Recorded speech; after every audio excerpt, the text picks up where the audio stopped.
15 నిమిషాల నుండి 11:59 వరకు. రావుకాలం మధ్యాహ్నం 3 గంటల నుంచి 4:30 వరకు. యమగండం ఉదయం 9 గంటల నుంచి 10:30 వరకు. శుభ సమయాలు మధ్యాహ్నం 12 గంటల నుంచి 12:40 వరకు. ఈ రోజు ఉన్నటువంటి తిథి వార నక్షత్రాలను అనుసరించి రోజువారీ సాధారణ కార్యక్రమాలకు కాలం అనుకూలంగా ఉంది. గురువు గారు, ఇవాటి పంచాంగ ఫలితాలు తెలియజేసినందుకు ధన్యవాదాలండి.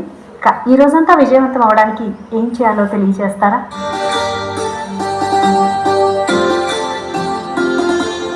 ఈరోజు మహాసౌర యోగము, సర్వార్థ సిద్ధి యోగము రెండు కూడా కలిసి వచ్చాయి. రెండు యోగాలు ఉన్నాయి. ఈరోజు మంగళవారం, ఉత్తరాభాద్ర నక్షత్రం ఈ రెండు కలిసినటువంటి కారణం చేత మనందరూ కూడా సర్వార్థ సిద్ధి యోగం కలుగుతోంది. అలానే సూర్యుడు పునర్వసు నక్షత్రంలో ఉంటే అక్కడి నుంచి ఉత్తరాభాద్ర నక్షత్రం అయినటువంటి 20వ నక్షత్రంలో చంద్రుడి యొక్క సంచారం సాగుతున్నటువంటి కారణం చేత ఈ యొక్క మహాసౌర యోగం ఏర్పడింది. ఈ రెండు యోగాలు కూడా ఈరోజు సాయంత్రం 4:18 వరకు ఉంటాయి. ఈ సాయంత్రం 4:18 లోపల ఉండేటువంటి వర్షము, దుర్ముహూర్తము, రాహుకాలం ఇట్లాంటివి వదిలివేసి ప్రతిమా సమయాల్లో మీరు అనుకున్నటువంటి పనులు కనుక శ్రీకారం చుట్టినట్లయితే చక్కటి ఫలితాన్ని అందుకుంటారు. ధన్యవాదాలు గురువు గారు. ఈ రోజుకున్న విశిష్టతల గురించి తెలియజేస్తారా అండి?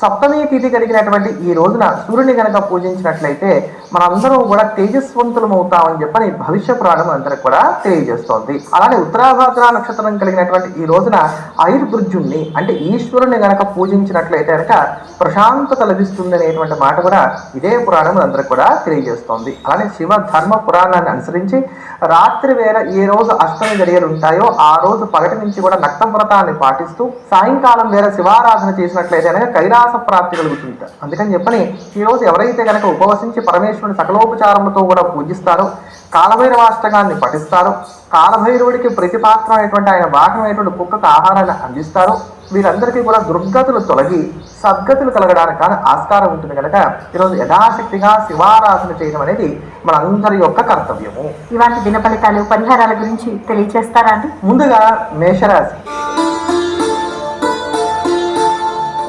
మేషరాశిలో ఉన్నటువంటి స్త్రీ పురుషులకు ఇంచుమించుగా ఈ రోజు ఉన్నటువంటి కాలం అంతా కూడా కాస్త చికాగ్గా సాగుతుంది.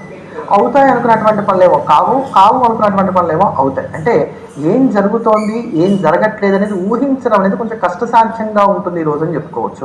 ఈ రోజు మీ మాట వినేటువంటి వారి కన్నా కూడా ఎదుటి వారి మాట వింటూ వారికి తగ్గట్టుగా మీరే నడవవలసినటువంటి స్థితిగతులు ఏర్పడుతున్నాయి. వృత్తి, ఉద్యోగ, వ్యాపారాలు కూడా అలా అలా సాగిపోతూ ఉంటాయి. వీటిలో ఒత్తిళ్లు ఉంటాయి, కానీ వీటిని తట్టుకొని నిలబడగలుగుతారు. ఈ రోజు మీరు ధరించకూడని రంగు వంకాయ రంగు. పాటించవలసిన పరిహారం సుబ్రహ్మణ్య అష్టకాన్ని పాటించడం. వృషభ రాశి వారు తమని తాము డెవలప్ చేసుకోవాలనేటువంటి నిర్ణయాలు తీసుకుంటారు. కోచింగ్స్లో జాయిన్ అవుతారు. కెరీర్ మీద ఎక్కువగా ఫోకస్ పెడతారు. హాబీస్ కూడా చక్కగా కలిసి రావడానికి అవకాశాలు ఏర్పడుతున్నాయి. పరిచయాలు మరింతగా విస్తరిస్తాయి. రిజిస్ట్రేషన్ లాంటి కార్యక్రమాలు కూడా సజావుగా పూర్తి చేసుకోగలుగుతారు. ఇష్టమైనటువంటి ఆహారాన్ని స్వీకరిస్తారు. శారీరక, మానసిక ప్రశాంతత లభిస్తుంది. ఆలోచనలు కొంచెం ఎక్కువగా ఉన్నప్పటికీ కూడా ఈ పెద్దగా ఇబ్బంది పడడానికి అవకాశాలు గోచరించట్లేదు. వృత్తి, ఉద్యోగ, వ్యాపారాలు కూడా సజావుగా సాగుతాయి. అలానే కొనుగోలు మీద దృష్టిని సారిస్తారు. వాహన కొనుగోలు కూడా కలిసి వస్తాయి. విద్యార్థులు కూడా కాలం అనుకూలంగా ఉంది. ఈ రోజు మీరు ధరించకూడని రంగు తెలుపు రంగు. పాటించవలసిన పరిహారం దుర్గా అమ్మవారిని పూజించడం. మిథున రాశిలో ఉన్నటువంటి స్త్రీ పురుషులు ఈరోజు ప్రతి దాన్ని కూడా మనసుకు తీసుకుంటారు. గౌరవ మర్యాదలను చక్కగా కలిగి ఉంటారు. 10 మందితో కలిసి ఆనందంగా కాలక్షేపం చేయగలుగుతారు. ఒక నిర్ణయానికి రావడం అనేది కష్టంగా ఉంటుంది కనుక పెద్దల యొక్క సలహాలు, సూచనల మేరకు ముందుకు సాగేటువంటి ప్రయత్నం చేయడం అనేది మంచిది. మొండితనం ఎక్కువగా ఉంటుంది, పట్టుదల ఎక్కువగా ఉంటుంది, కోపం ఎక్కువగా ఉంటుంది. ప్రయాణాలు కలిసి వస్తాయి. ఆర్థిక విషయాలు అనుకూలంగా ఉంటాయి. ఈ రోజు మీరు ధరించకూడని రంగు పసుపు రంగు. పాటించవలసిన పరిహారం పరమేశ్వరుని మారేడు దళాలతోటి పూజించడం. కర్కాటక రాశిలో ఉన్నటువంటి స్త్రీ పురుషులకు ఇంచుమించుగా ఈ రోజు ఉన్నటువంటి కాలం అంతా కూడా ప్రశాంతంగా సాగిపోతుంది. ఎక్కడా పెద్దమైనటువంటి ఆటుపోట్లు కలిగేటువంటి స్థితి లేదు. వృత్తి, ఉద్యోగ, వ్యాపారాలు కూడా యథావిధిగా కొనసాగుతూ ఉంటాయి. ఇంటిని అందంగా అలంకరించుకుంటారు. ఇంట్లో ఉండేటువంటి వారి యొక్క సమస్యలను పరిష్కరించేటువంటి ప్రయత్నం చేస్తారు. ఆధ్యాత్మిక చింతనలు కూడా కలిగి ఉంటారు. అనారోగ్య సమస్యల నుంచి కూడా ఊరట లభిస్తుంది. ఈ రోజు మీరు ధరించకూడని రంగు కాఫీపొడి రంగు. పాటించవలసిన పరిహారం పక్షులకు ఆహారాన్ని అందించడం. గురుగారు, ఎంత పెద్ద శత్రువు నుంచైనా తమని తాము రక్షించుకోవడానికి ఉపయోగపడే పరిహారాన్ని తెలియజేస్తామన్నారు. వివరిస్తారా అండి? తప్పకుండా. శత్రుబలం బాగా పెరుగుతోంది లేదా శత్రువుల సంఖ్య బాగా పెరుగుతుంది. శత్రువు బాగా బలపడుతున్నాడు అనుకున్నప్పుడైనా సరే, లేదా శత్రువుల సంఖ్య బాగా పెరుగుతోంది అనుకున్నప్పుడైనా సరే, నేను చెప్తున్నటువంటి పరిహారాన్ని నిర్మోహమాటంగా మీరు పాటించవచ్చు. చాలా ప్రభావవంతమైనటువంటి పరిహారం, వేగంగా ఫలితాలు ఇస్తుంది, అనుభవపూర్వకమైనటువంటి పరిహారం. అంటే కొంత పేషెన్స్ తోటి ప్రతినిత్యం మాత్రం ఈ పరిహారం చేసుకుంటూ వెళ్ళాలి. చాలా మందికి ఏంటంటే అండి, ఫలితాలు కావాలి కానీ కొంచెం కూడా కష్టపడడానికి ఇష్టపడట్లేదు. అక్కడ వస్తున్న సమస్య. కొంచెం భక్తితోటి, నమ్మకంతో, శ్రద్ధతోటి ఈ పరిహారాన్ని ప్రతినిత్యం చేసుకుంటూ వెళ్ళండి. ఎంత శత్రువు నుంచి అయినా సరే మిమ్మల్ని మీరు ఖచ్చితంగా కాపాడుకోగలుగుతారు. శత్రువులు మిమ్మల్ని ఏమీ చేయలేదు. దీన్ని మీరు చేయవలసిందల్లా ఏంటంటే కనుక ప్రతి నిత్యము కూడా బజరంగ్ బాన్ ఈ స్తోత్రాన్ని 7 సార్లు పారాయణ చేయాలి. ఇది మనకు అందించినటువంటి వారు తులసీదాస్ గారు. ఎలా అయితే హనుమాన్ చాలీసా వారు రచించినటువంటిది లోక ప్రసిద్ధమో, అలానే బజరంగ్ బాన్ కూడా ప్రసిద్ధమైనటువంటిది. ఉత్తరాది మీద బాగా ప్రాచుర్యంలో ఉంది కానీ దక్షిణాది వారికి దీని యొక్క ప్రభావం కొంచెం తక్కువగానే తెలుసని చెప్పుకోవచ్చు. ఈ బజరంగ్ బాన్ స్తోత్రాన్ని రోజు 7 సార్లు చొప్పున పారాయణ చేయాలి. వ్యవధి బాగా పడుతుంది కానీ వేగంగా ఫలితాలు ఉంటాయి. ప్రతిరోజు 7 సార్లు బజరంగ్ బాన్ స్తోత్రాన్ని పారాయణ చేసి ఆంజనేయ స్వామి వారికి లడ్డూని నైవేద్యంగా సమర్పించాలి. తర్వాత దాన్ని ఇంట్లో ఉన్నటువంటి వారందరూ ప్రసాదంగా స్వీకరించవచ్చు. ప్రతిరోజు 7 సార్లు బజరంగ్ బాన్ పారాయణం చేయాలి. అలాగే ఆంజనేయ స్వామి వారికి లడ్డూను నైవేద్యంగా సమర్పించాలి. దీని తర్వాత 5 లవంగాలు తీసుకొని కర్పూరం కాల్చి అందులో వేసేసి ఆ కర్పూరపు మంటల్లో ఈ 5 లవంగాలు కూడా బూడిద అయిపోయేటువంటి విధంగా చూసుకోవాలంటే అంత కర్పూరం వేసుకుంటూ వెళ్ళాలి. అది బిళ్ళ కర్పూరమైనా పర్వాలా, ముద్ద కర్పూరమైనా పర్వాలా. ఈ బూడిద ఏదైతే వస్తుందో ఆ బూడిదని తీసి బొట్టుగా పెట్టుకొని వెళ్తూ ఉండాలి. ఇది రక్షగా నిలబడుతుంది. ఈ స్తోత్రానికి ప్రసన్నమైనటువంటి ఆంజనేయ స్వామి వారు మన వెన్నంటి ఉండి ఎంత శత్రువు నుంచి అయినా సరే మనల్ని కాపాడుతారనమాట. కనుక శత్రువుల నుంచి మనల్ని మనం రక్షించుకోవడానికి, శత్రువుల యొక్క సంఖ్యను తగ్గించుకోవడానికి, శత్రుబలాన్ని తగ్గించడానికి ఇంతకు మించినటువంటి అద్భుతమైనటువంటి పరిహారం మనకు ఉంటుందని చెప్పని ఘంటాపదంగా చెప్పవచ్చు. వృశ్చిక రాశిలో జన్మించిన వారికి కలిసి వచ్చే రంగులు, వారాలు, పూజించవలసిన దైవం గురించి చిన్న విరామం తర్వాత తెలుసుకుందాం. గురుగారు, వృశ్చిక రాశిలో జన్మించిన వారికి అదృష్టాన్ని ఇచ్చే అంశాలతో పాటు పూజించవలసిన దైవం గురించి తెలియజేస్తామన్నారు. వివరిస్తారా అండి? తప్పకుండానమ్మా. వృశ్చిక రాశి, ఈ వృశ్చిక రాశి రాశి చక్రంలో 8వ రాశి. 8వ రాశి అనేటువంటి వృశ్చిక రాశి వారికి అదృష్టాన్ని కలగజేసేటువంటి వారం మంగళవారం. కారణం ఏమిటి? ఈ రాశ్యాధిపతి అయినటువంటి వాడు కుజుడు కనుక ఆయన పరిపాలన చేసేటువంటి వారం మంగళవారం కనుక వీరికి మంగళవారం చక్కగా యోగిస్తుంది. మరి కూడని వారాలు, కలిసి రాని వారాలు ఏమిటంటే కనుక బుధవారం, శనివారం వీళ్ళకి కలిసి రావు. బుధవారము, శనివారం వీళ్ళకి కలిసి రావు. అలానే ఘాతవారం శుక్రవారం అవుతుంది. వృశ్చిక రాశి వారికి బుధవారం, శనివారం కలిసి రావు. ఘాతవారం శుక్రవారం అవుతుంది కనుక బుధ, శుక్ర, శనివారాలు 3 కూడా మీకు వ్యతిరేకమైనటువంటి ఫలితాలను ఇచ్చేటువంటి వారాలుగా చెప్పుకోవాలి. ఇక అదృష్టాన్ని ఇచ్చేటువంటి రంగులు కనుక మనం చూసుకున్నట్లయితే ఎరుపు, పసుపు, రాగి, బంగారం రంగులు చక్కగా కలిసి వస్తాయి.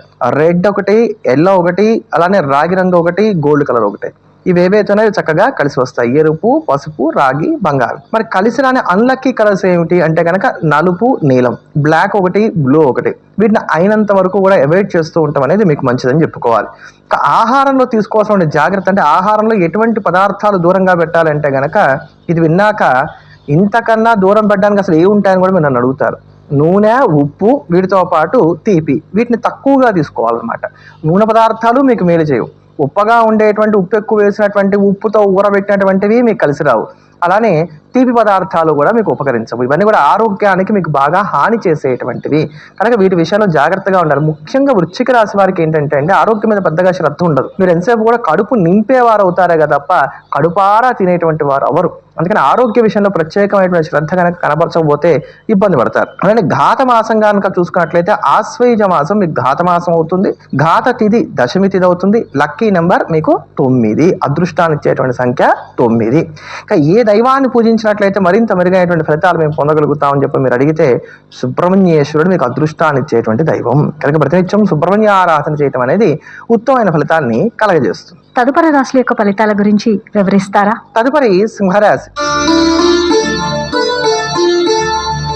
సింహరాశి ఉన్నటువంటి స్త్రీ పురుషులు ఈరోజు రోజువారీ పనులకు పరిమితం అవటం అనేది మంచిది. కోపం, చికాకు, ఆవేశం ఇవన్నీ కూడా కాస్త ఎక్కువగా ఉంటాయి. అలానే మిమ్మల్ని మీరు తక్కువ చేసుకోవడం, మిమ్మల్ని మీరు విమర్శించుకోవడం ఇవి కూడా పెరగడానికి అవకాశాలు అనేటువంటివి ఏర్పడుతున్నాయి. వృత్తి, ఉద్యోగ, వ్యాపారాల పరంగా కూడా కొంచెం టఫ్ టైం గా ఈ రోజు ఉన్నటువంటి కాలాన్ని మనం చెప్పుకోవాలి. కనుక ప్రతి విషయంలో కూడా ఆచి తూచి అడుగులు ముందుకు వేసుకుంటూ సాగడం అనేది మంచిది. ఈ రోజు మీరు ధరించకూడని రంగు ఎరుపు రంగు.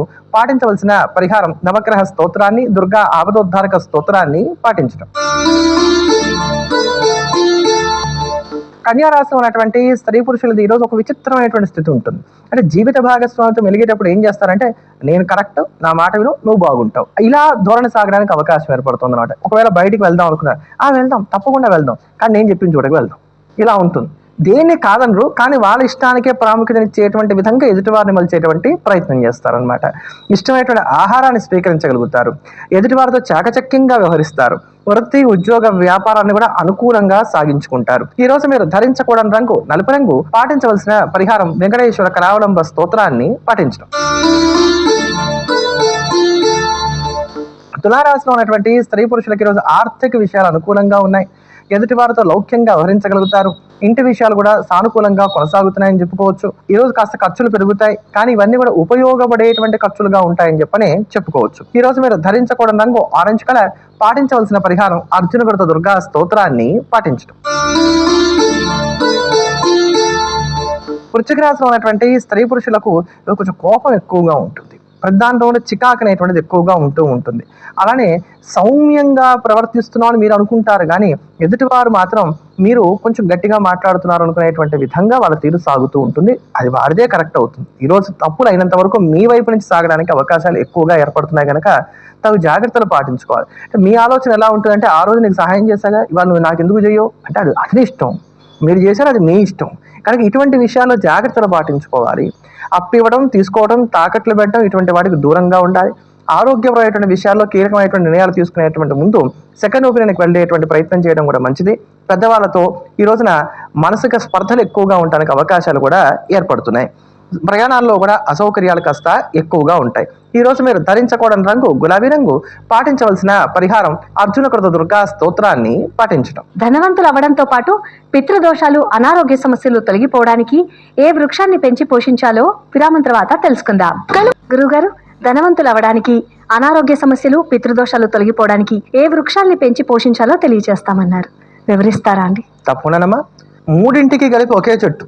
ధనవంతులు మీరు కావాలన్నా, లేదా పితృదోషాలు తొలగిపోవాలన్నా, అనారోగ్య సమస్యలు తగ్గాలన్నా, ఈ మూడింటికి కూడా ఒక్క మొక్క ఉందండి. దాన్ని గనక నాటి చక్కగా సశాస్త్రీయంగా పెంచినట్లయితే కనుక మీకు ఈ ఫలితాలన్నీ కూడా వచ్చేస్తాయి. కొంతమందికి ఒక ఇబ్బంది ఉంటుంది, మాకు మగపిల్లలు లేరండి, అపుత్రస్య గతిర్నాస్తి అంటారు కదా, మాకు మరి ఊర్ధ్వలోకాలు లభించవా అని బాధపడుతూ ఉంటారు కదా. ఆ పుత్రుడు లేనటువంటి లోటు కూడా తీర్చేటువంటి మొక్క ఈ మొక్క. ఆ మొక్క ఏమిటి, అసలు దీని గురించి మనకు పురాణాలు ఏం చెప్తున్నాయి అంటే గనక, ధనీ చాశ్వత్థ వృక్షేణ, ఐశ్వర్యవంతులు కావాలంటే కనుక అశ్వత్థ వృక్షాన్ని నాటాలి అనేటువంటి మాట చెప్తున్నారు. అశ్వత్థం అంటే రావి చెట్టు. కనుక రావి మొక్కను ఎవరైతే కనుక నాటి, ఇప్పుడు మీకు రావి మొక్క నాటడానికి కూడా అసలు విధానం ఉన్నాయి, ప్రతి మొక్క కూడా నాటేటువంటి విధానాలు ఉన్నాయి. అలా శాస్త్రంలో చెప్పబడినటువంటి విధంగా రావి మొక్కను నాటి దాని చుట్టూ కనుక చక్కగా ఒక కట్ట లాంటిది ఏర్పాటు చేసి దాన్ని ఏపుగా పెంచి దాని యొక్క నీడ 10 మందికి ఉపయోగపడేటువంటి విధంగా కనుక చేయగినట్లయితే, దేవాలయంలో కావచ్చు, ఎక్కడైనప్పుడు కూడా కావచ్చు, ఇలా చేసినట్లయితే కనుక ఆ వృక్షం ఎలా పెరుగుతూ ఉంటుందో అలా వీళ్ళు ధన్యతని చెందుతారు. ఈ ధనవంతులు అవ్వడం అనే దానికి 2 రకాల అర్థాలు మనం చెప్పుకోవాలి. ఒకటి, ధనవంతులు అంటే మనం అందరం అనుకునేటువంటి డబ్బు, దశకం ఇవన్నీ కూడా చెరువులోకి రావడం, ఇది మంచిదే. ఈ సంపాదన అనేటువంటిది పెరుగుతోంది, ధనవంతులు అవుతున్నాం. అంతేకాకుండా ధన్యత అని మరొక మాట అంటాం. ఎంత అదృష్టవంతుడు, అలారా జీవించాలి, అదిరా జన్మ అంటే అంటారు చూసారా అండి, అవన్నీ కూడా దీనివల్ల కలుగుతాయట. అందుకోసం అని చెప్పని అశ్వత్థం చాలా గొప్పది. రావి చెట్టుని పెంచితే నారాయణుడు సంతోషపడతాడు, ఎందుకంటే సాక్షాత్తు నారాయణుడు ఈ అశ్వత్థ రూపంలో ఉంటాడు కనుక. అంతేగాక అశ్వత్థో రోగనాశాయ, ఇవన్నీ కూడా పద్మపురాణంలో ఉన్న మాటలండి. అశ్వత్థో రోగనాశాయ, రావి మొక్కని గనక పెంచి ప్రతిరోజు కూడా రావి చెట్టు నీడలో కొంతసేపు ఉంటూ ఆ గాలిని గనక పీల్చుకుంటూ వస్తున్నట్లయితే కనుక అనారోగ్య సమస్యలు తగ్గుముఖం పడతాయి. సాక్షాత్తు నారాయణ అనేటువంటి కారణం చేత, నారాయణ సేవ చేస్తున్నటువంటి కారణం చేత పాపములు నశించి, పాపము నశించడం వలన రోగాలు నశించడానికి కానీ ఆస్కారం ఏర్పడి ఆరోగ్యవంతులు అవుతారు. పుత్ర సహస్రస్య కృత్యమేక, 1000 మంది మగపిల్లలున్నా చేయలేనంత మేలు ఈ ఒక్క రావి మొక్క చేస్తుంది అని అన్నారు. అంటే మన నరకాది లోకాల నుంచి కూడా ఉద్ధరింపబడ్డానికి కూడా ఇది రక్షిస్తుంది. దీని గురించే చెప్తూ, అశ్వత్థ స్థాపితో అయిన తత్కులం స్థాపితం తతః అనేటువంటి మాట చెప్పారనమాట. ఎవరైతే అశ్వత్థాన్ని నాటుతారో వారికి వంశవృద్ధి కలుగుతుంది, వారి పితరులందరూ కూడా సంతసించడానికి కాను ఆస్కారం అనేటువంటిది ఏర్పడుతుంది. అంతేకాకుండా అశ్వత్థ వృక్షాన్ని ఆరోపణ చేసి అంటే రావి మొక్కను నాటి ఎవరైతే దీన్ని బాగా పెంచుతారో వారికి ఉండేటువంటి పితృదోషాలను కూడా తొలగిపోతాయి. దీనివల్ల పితృదేవతలు సంతసిస్తారు కనుక పితృదోషాలు కూడా తొలగిపోయి మనకి కావాల్సినటువంటి ఆయుర్దాయము, ఆరోగ్యము, ఐశ్వర్యం ఇవన్నీ కూడా పెరగడానికి ఆస్కారం ఏర్పడుతుంది. సంతానం లేనటువంటి స్త్రీలు ప్రతి శనివారం రావి చెట్టుకు 108 ప్రదక్షిణాలు చేయడానికి అనుభవంలో మనం చూస్తున్నాం. ఇన్ని ఉన్నటువంటి కారణం చేతనే భగవద్గీతలో కృష్ణ పరమాత్మ అశ్వత్థ సర్వవృక్షానం అంటూ అన్ని మొక్కల్లోకి కూడా నేను రావి చెట్టు రూపంలో ఉంటాననేటువంటి మాట పరమాత్మలందరికీ తెలియజేశాడు. ఈ రావి చెట్టు సాక్షాత్తు నారాయణ స్వరూపం తెలియజేసేటువంటి ఒక కథ కూడా మనకి పద్మపురాణంలో మనకు కనబడుతూ వస్తుంది. ఆ కథ ఏమిటంటే కనుక ఒకప్పుడు ధనంజయుడు అనేటువంటి బ్రాహ్మడు ఉండేవాట. గొప్ప విష్ణు భక్తుడు. విష్ణుమూర్తి ఈయన భక్తిని పరీక్షిద్దాం అనుకున్నాడు. ఈయనకున్న ఐశ్వర్యం అంతా తీసుకువెళ్ళిపోయాడు. అయినా విష్ణు భక్తి మానలా. చివరికి భార్య ఈయన అసహించుకుంది. నీ దగ్గర రూపాయలు తెల్లారు లేస్తే మహావిష్ణువు మహావిష్ణువు అంటావు, నువ్వేమిటో నీ విష్ణువు ఏమిటో, రూపాయికి రాని ఈ బ్రతుకెందుకు అని చెప్పని ఇలా అనరాని దుర్భాషలాడి ఈయన్ని వదిలిపెట్టి పుట్టింటికి వెళ్ళిపోయాను. పిల్లల్ని తీసుకొని మరీ వెళ్ళిపోయాను. భార్య లేరు, పిల్లలు లేరు, వీళ్ళందరినీ దూరం చేశాడు నారాయణ. అయినా ఆయన విష్ణు భక్తి తగ్గల. ఒక రోజు ఆకలి వేసి వంట వండుకోవడం కోసం అని చెప్పి చెరువు కావాలిగా, అంటే కట్టెలు లాంటివి కావాలిగా, ఆ కట్టెల కోసం చూశాట. ఎదురుకుంటే రావి చెట్టు కనబడింది. ఆ రావి చెట్టు నరుగుతున్నంత కూడా విష్ణునామస్మరణ చేస్తున్న నరికాడు. ఆ నరుగుతున్నప్పుడు ఆ రావి చెట్టులోంచి నారాయణుడు సాక్షాత్కరించాడు. నమస్కారం చేశాడు, పొంగిపోయాడు. కానీ తర్వాత చూశాడు కదా, నారాయణుడు యొక్క భుజం దగ్గర నుంచి రక్తం కారుతాం. అదేంటి పరమాత్మ అన్నట్టు. ఆయన నువ్వే కదా ఇప్పుడు గొడవలు పెట్టి కొట్టావు అన్నట్టు. అదే నేను ఎప్పుడు కొట్టానన్నట్ట. నువ్వు రావి చెట్టును నరికావు కదా, ఆ రావి చెట్టు సాక్షాత్తు నేనేనయ్యా, అందుకని చెప్పని నాకు ఇలా రక్తం కారుతోంది అన్నట్టు. క్షమించమని ప్రాధేయపడ్డాడు. పద్ధతైనటువంటి కథ. అప్పుడు నారాయణుడు ఆయనకు అనుగ్రహం చేసి ఎప్పుడు కూడా రావి చెట్టును నరకవద్దు, రావి చెట్టును ఆ స్వరూపంగా పూజించు, నీకు సకల శుభాలు కూడా కలుగుతాయని చెప్పని వరం ఇచ్చి అంతర్ధానం అయ్యాడు. తర్వాత ఆయన భార్య వచ్చింది, పిల్లలు వచ్చారు, ఆయనకు ఐశ్వర్యం వచ్చింది. నారాయణ అనుగ్రహంతో కాంతి ఉంటుంది, సమస్తము కూడా సిద్ధిస్తాయి. కానీ అటువంటి ఆ రావి చెట్టు సాక్షాత్తు నారాయణ స్వరూపం గనక రావి చెట్టును పూజించడం వలన ఆయు, ప్రజాం, ధనం, ధాన్యం, సౌభాగ్యం, సర్వసంపద ఇవన్నీ కూడా లభిస్తాయి. ధనవంతులు అవుతారు, ఆరోగ్యవంతులు అవుతారు, పితృదోషాలు తొలగి మీ పితరులు ఎవరైతే ఉన్నారో వారందరూ కూడా స్వర్గాది లోకాలను కూడా అనుభవించడానికి ఆస్కారం ఏర్పడుతుంది. కనుక ప్రయత్నంతో అయినప్పటికీ కూడా రావి మొక్కలు నాటండి. అవి చక్కగా పెరిగేటువంటి విధంగా జాగ్రత్త తీసుకోండి. అలానే ఎక్కడ పడితే అక్కడ పెంచకండి. అవి ఎక్కడ పెరిగినట్లయితే ఎవరికి ఇబ్బంది లేకుండా ఉంటుందో అటువంటి చోట్ల పెంచండి. ఆ రావి మొక్కని పెంచడం వల్ల సమస్తమైనటువంటి సద్గతులు కూడా పొంది ఆనందంగా జీవించండి. తదుపరి రాశి యొక్క ఫలితాల గురించి తెలియజేస్తారా? తదుపరి ధనుసు రాశి.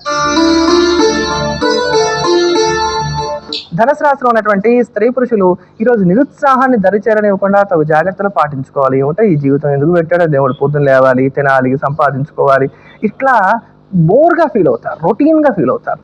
ఈ రొటీన్గా ఫీల్ అవుతున్న దాంట్లో పనుల్లో మీకు తెలియకుండానే కాస్త తప్పులు జరగడానికి, వాటిని మళ్ళీ సరిదిద్దుకోవాల్సిన అవసరాలు ఏర్పడడానికి అవకాశాలు ఏర్పడుతున్నాయి. ఎక్స్పెక్టేషన్స్ ఎక్కువగా పెట్టుకుంటారు ఎదుటి వారి మీద. అందువల్ల మానసిక సంఘర్షణ, మానసికంగా వచ్చేటువంటి ఇబ్బందులు కూడా ఈ రోజున కాస్త ఎక్కువగా ఉంటాయి. కనుక ఎవరి మీద ఆధారపడకుండా, ఎవరి నుంచి ఎటువంటి ఎక్స్పెక్టేషన్స్ కూడా పెట్టుకోకుండా స్వశక్తిని నమ్ముకుంటూ ముందుకు సాగేటువంటి ప్రయత్నం చేయడం అనేది మంచిది. ఒక పని మీదే ఫోకస్ పెట్టినట్లయితే మాత్రం మీకు ఇబ్బందులు రావు. ఒకే సమయంలో అనేక పనులు చాకచక్యంగా నిర్వహించుకుందాం అనుకున్నట్లయితే మాత్రం ఇబ్బంది పడక తప్పనటువంటి స్థితి ఏర్పడుతోంది. ఈ రోజు మీరు ధరించకూడని రంగు ముదురు ఆకుపచ్చ రంగు. పాటించవలసిన పరిహారం హనుమాన్ చాలీసాని పాటించడం. మకర రాశి ఉన్నటువంటి స్త్రీ పురుషులు సాహసోపేతమైనటువంటి నిర్ణయాలు తీసుకుంటారు, ఇష్టమైనటువంటి ఆహారాన్ని స్వీకరిస్తారు, క్రయ విక్రయాలు సానుకూలంగా సాగించుకోగలుగుతారు, బంధుమిత్రులతో కలిసి ఆనందంగా కాలక్షేపం చేస్తారు, వృత్తి ఉద్యోగ వ్యాపారాన్ని కూడా అలా సాగిస్తారని చెప్పని చెప్పుకోవచ్చు. అంటే ఎక్కడా పెద్దమైనటువంటి ఇబ్బందులు కలిగేటువంటి స్థితి లేదు. స్వయంకృత అపరాధాలు చోటు చేసుకుంటే మినహా మరీ వ్యక్తిగత జాతకాలు బాగుండకపోతే తప్ప మకర రాశి వారికి చాలా వరకు కూడా అనుకూలమైనటువంటి ఫలితాలే గోచరిస్తున్నాయి. ఈ రోజు మీరు ధరించకూడని రంగు బూడిద రంగు. పాటించవలసిన పరిహారం ఇష్టదైవాన్ని తెల్లటి పూలతోటి పూజించడం. కుంభరాశిలో ఉన్నటువంటి స్త్రీ పురుషులకు ఈరోజు అవునంటే కాదని, కాదంటే అవునని వాదించేటువంటి వారి వలన కాస్త చికాకులు పెరుగుతాయి. డబ్బు ఖర్చు పెట్టక తప్పనటువంటి స్థితి, ఖర్చు పెట్టడం వల్ల పెద్దగా ప్రయోజనం లేనటువంటి స్థితి ఉంటుంది. దీని వలన కొంత ఇబ్బందులు కూడా పెరుగుతాయి. ప్రతి దాంట్లో కూడా అరకత్తెరలో పోగచెక్కలాగా ఉంటారు. అవునంటే ఏమిటో తెలియదు, కాదంటే ఏమిటో తెలియదు. ఆఫీస్లో కూడా ఈ పరిస్థితిలానే కొనసాగుతూ ఉంటుంది. బాస్ ఏదో మిమ్మల్ని పిలుస్తాడు, చెప్పు అంటాడు, పక్కన ఎదుర్కొని ఇంకోళ్ళు ఎవరో ఉంటారు. ఇక్కడ కనుక ఈ విషయం చెప్తే వాడితో ప్రమాదం. అట్లాంటి చెప్పకుండా ఉంటే బాస్తో ప్రమాదం. అప్పుడు పరిస్థితి ఏమిటి? ఇలా ప్రతి విషయంలోనూ కూడా కొనసాగుతూ ఉంటుంది అనమాట.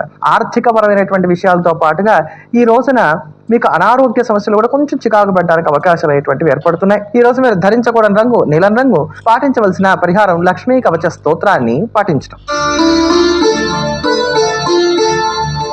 మీనరాశిలో ఉన్నటువంటి స్త్రీ పురుషులకు ఇంచుమించుగా ఈ రోజంతా ప్రశాంతంగా సాగిపోతోంది. పెద్దమైనటువంటి ఆటుపోట్లు లేవు. అయితే జన్మంలోని చంద్రశనుల యొక్క సంయోగం ఉన్నటువంటి కారణం చేత పిల్లల మీద ఎక్కువగా ఫోకస్ పెట్టడానికి, వాళ్ళు చేసే చిన్న చిన్న తప్పుల్ని కూడా పెద్దగా భూతద్దంలో చూడడానికి అవకాశం అనేటువంటివి ఏర్పడుతున్నాయి. మానసిక సంఘర్షణ ఒక్కదాని గనక మీరు జాగ్రత్తగా చూసుకోగలిగినట్లయితే చాలా ఈ రోజు అన్ని విధాలా బాగుంటుంది. ఆర్థికంగా, ఆరోగ్యపరంగా, వ్యవహారికంగా, అలానే వాహనాల పరంగా దేంట్లో పెద్దమైనటువంటి ఇబ్బందులు లేవు. విద్యార్థులు కూడా కాలం అనుకూలంగా ఉంది. ఈ రోజు మీరు ధరించకూడని రంగు చిలక ఆకుపచ్చ రంగు. పాటించవలసిన పరిహారం ఆదిత్య హృదయ స్తోత్రాన్ని పాటించడం. గురుగారు, ఇవాళ కార్యక్రమంలో దిన ఫలితాలు, పరిహారాలతో పాటు శత్రువుల్ని జయించడానికి ఎటువంటి పరిహారాన్ని పాటించాలో వివరంగా తెలియజేసినందుకు ధన్యవాదాలండి. ధన్యవాదాలమ్మా. ఎల్లప్పుడూ దేశాన్ని ప్రేమిద్దాం, దైవాన్ని స్మరిద్దాం. స్వస్తి. ఇదండి